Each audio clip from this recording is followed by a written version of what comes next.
Salam alaikum. Dans cette vidéo, on va donner la solution de la suite de l'exercice 3 de la série des espaces vectoriels. Donc, la série se trouve dans les commentaires. Donc, on prend une famille de vecteurs dans R3. Donc, elle est inclue dans R3. Et on va essayer de vérifier si V1 jusqu'à V4 sont linéairement dépendants. C'est-à-dire, la famille, cela implique, c'est équivalent à dire que F est lié.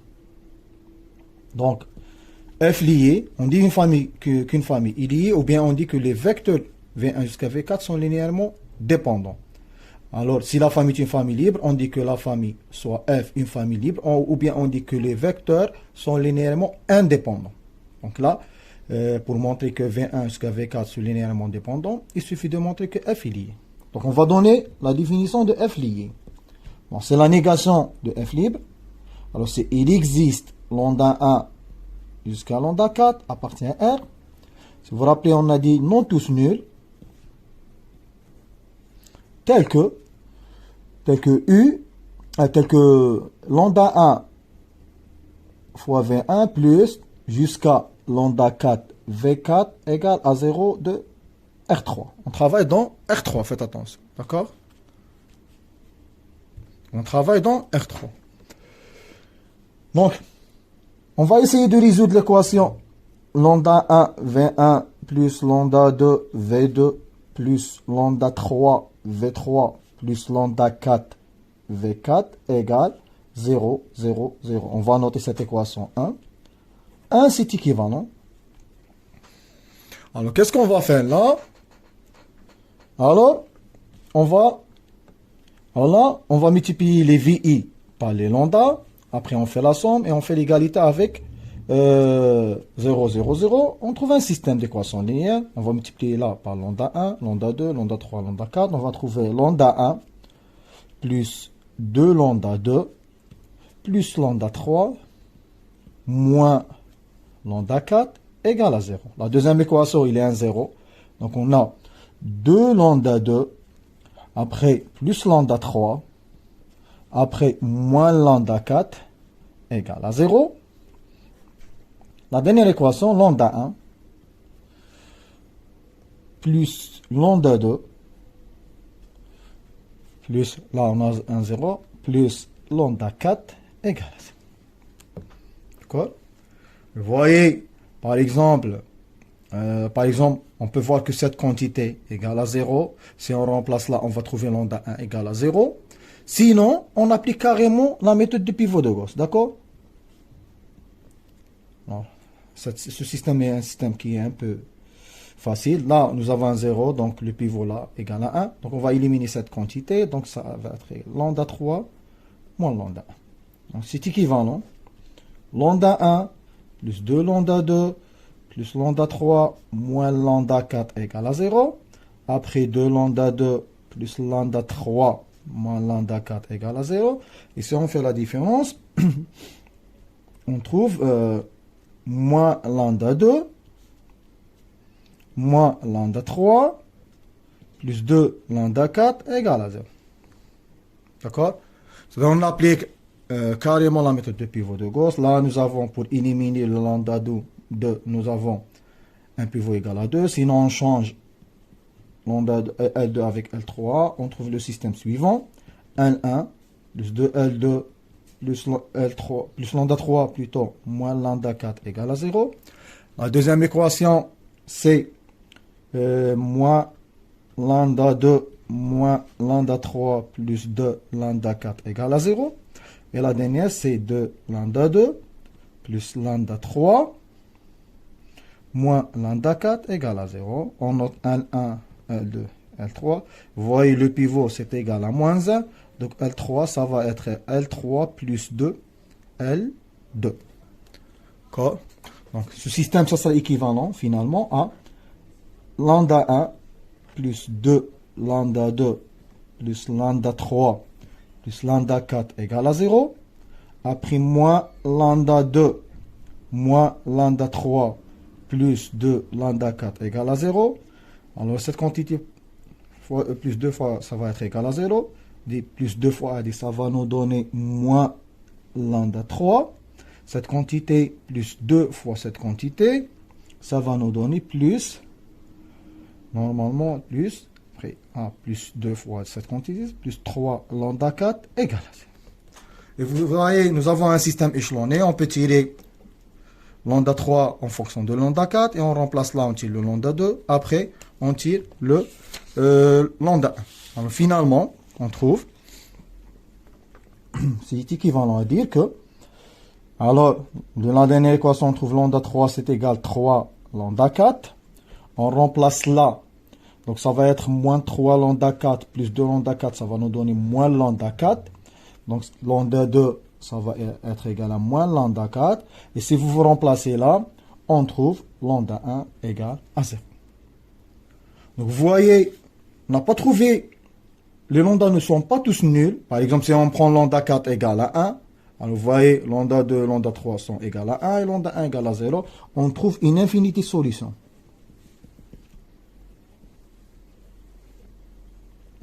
Alors, si vous vous rappelez, lorsqu'on résout cette équation, pour montrer qu'une famille est une famille libre ou non, nous avons deux cas. Parce qu'on va trouver un système homogène. Un système homogène, soit il admet une solution unique qui est la solution nulle, et dans ce cas, la famille est une famille libre. Soit il admet une infinité de solutions, comme dans notre cas, et dans ce cas, la famille est liée. Donc, F est liée.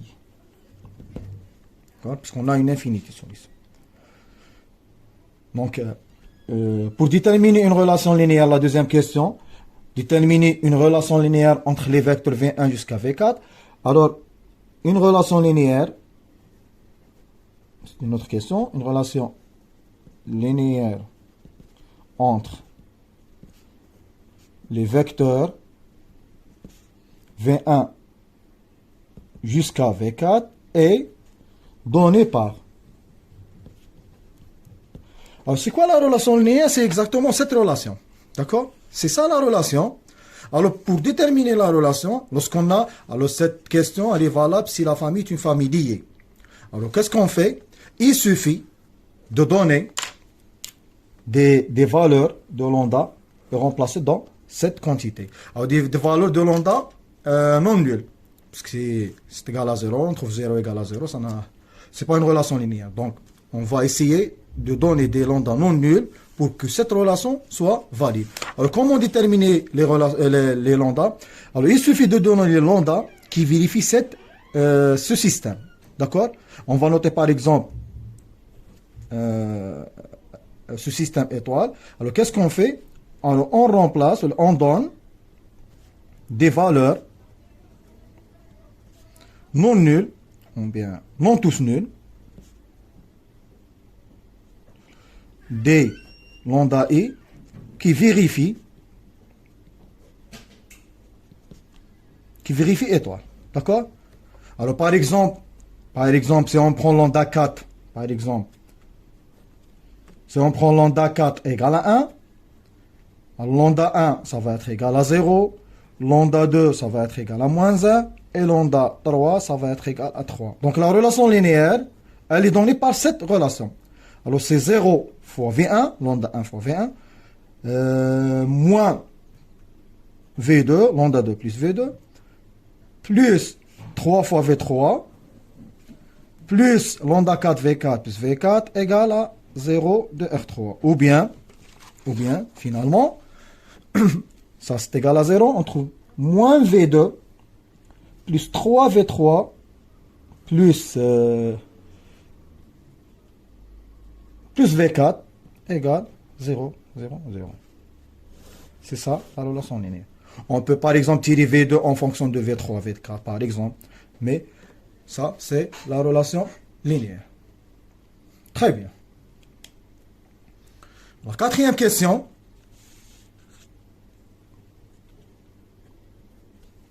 D'accord? Montrer que F est génératrice, puis extraire de cette famille une base de R3. Puis extraire de cette famille, c'est-à-dire de F, une base de R3. D'accord? Vous voyez, la famille F est du cardinal 4. Donc, la famille ne sera jamais une base de R3, puisque la dimension de R3, c'est égal à 3.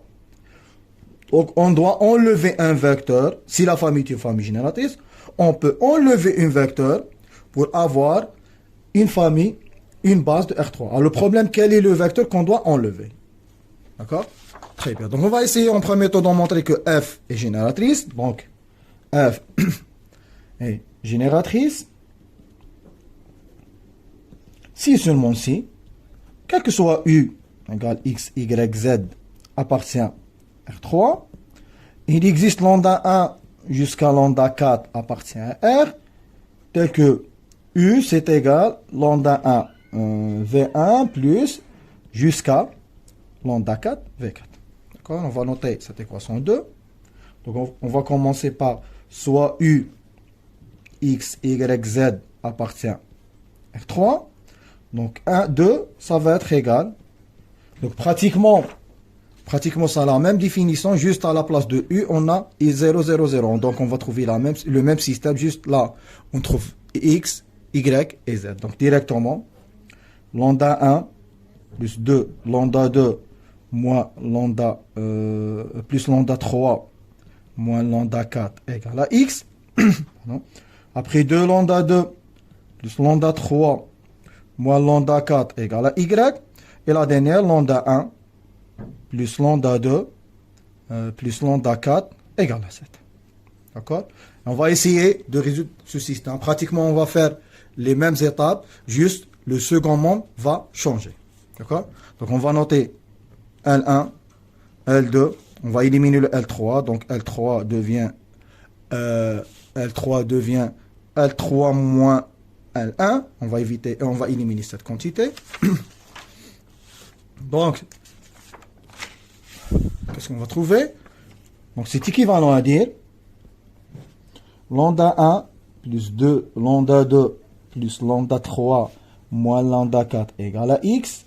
Après 2 lambda 2 plus lambda 3 moins lambda 4 égale à Y. On fait la soustraction, on va trouver moins lambda 2 moins lambda 3 plus 2 lambda 4 égale Z moins X.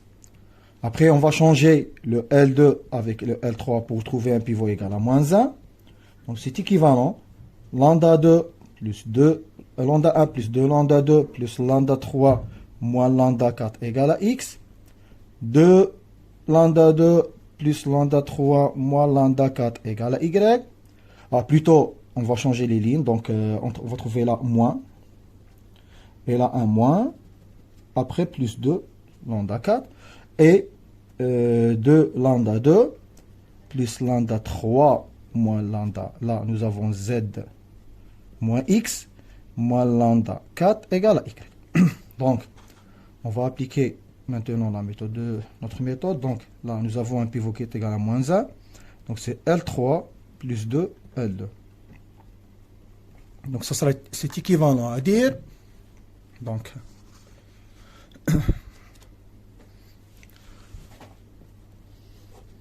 lambda 1 plus 2 lambda 2 plus lambda 3 moins lambda 4 égale à X.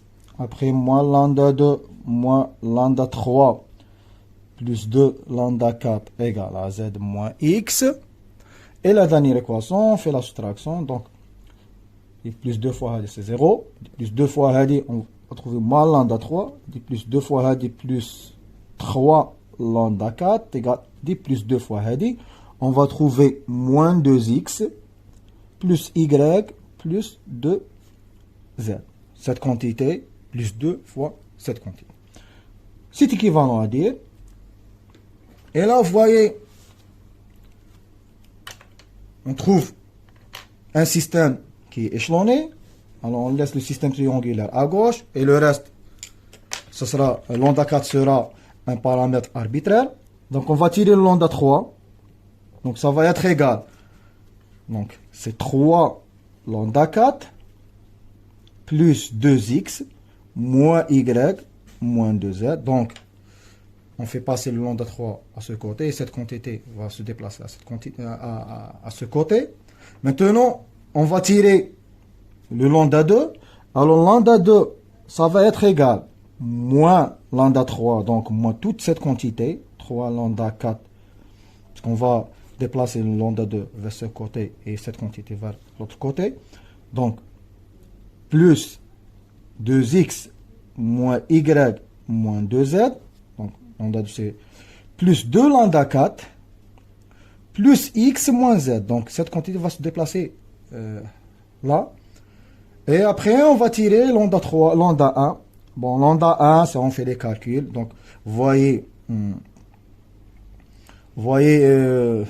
cette quantité qui est égale à y. Donc, on peut remplacer là par y. Et on trouve lambda 1, c'est égal à x moins y. Donc, il nous suffit de calculer lambda 2. Donc, lambda 1 égale x moins y. Donc là, lambda 2, on va commencer par les x. Nous avons moins 2x plus x, ça va nous donner moins x. Y, donc plus y. Et après, 2z moins z plus z. Après les lambda, nous avons moins 3 lambda plus 2, moins 3 lambda 4 plus 2 lambda 4. Ça va nous donner moins lambda 4. Et lambda 3, ça va nous donner 2x moins y moins 2z plus 3 lambda 4. D'accord? Donc on a trouvé les solutions. Alors on a trouvé combien de solutions? On a trouvé une infinité de solutions. Infinité de solutions vient de lambda 4. Donc on a infinité de solutions. D'accord? Alors, parce que dans la définition d'une famille génératrice, il suffit l'existence de la solution. Donc, on peut trouver une solution unique. Si on trouve une solution unique, la famille, elle est génératrice et elle est en même temps une base. Mais si on trouve une infinité de solutions, alors cette famille est une famille génératrice, mais pas une base. Donc, ce qui implique là, F est une famille génératrice,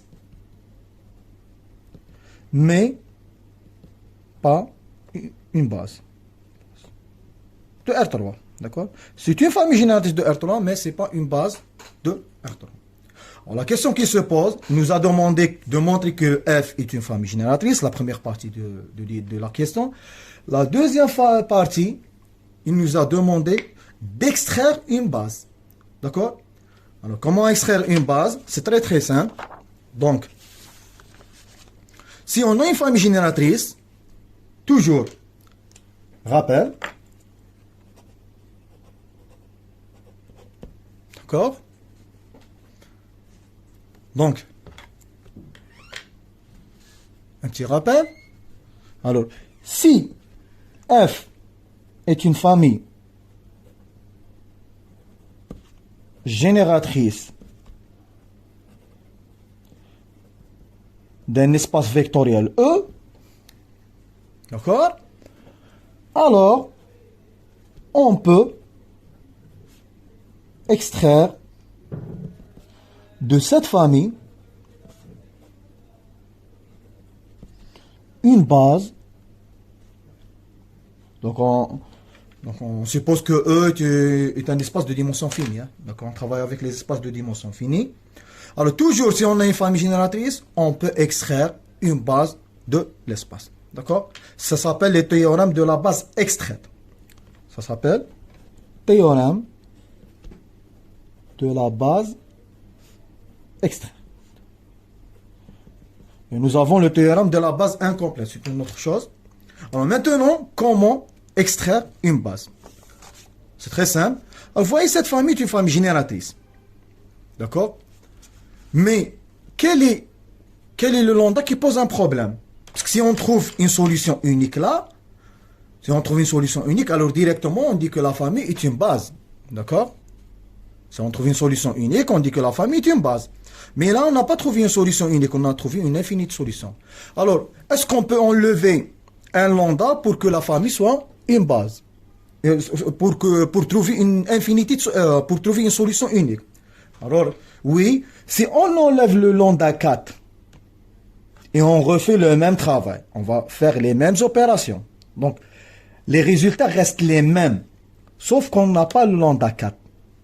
On est dans cette situation. Dans ce cas-là, on trouve une solution unique.